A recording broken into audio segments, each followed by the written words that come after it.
popular place here in Busan. Yun din. Ito yung pinakasikat na beach dito sa Busan. And we spend our time here. And we are so surprised because there's a lot of people here. It's a weekday, so walang masyadong tao. Kaya maraming mga chika beach dito. No, not really.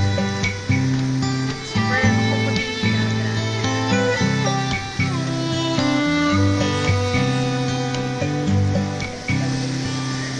Well, The having weather fun is so dito. nice. Dahil wala kaming mga work at wala kaming ginagawa, so So we decided sobrang tagal na rin.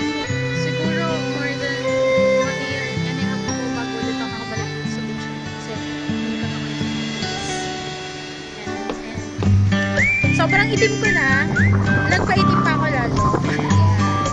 tantanin kami. Yun. Para pag uwi namin ng Pilipinas, negra po kami. Para wala lang ulit nagbago. Ayan. Enjoy!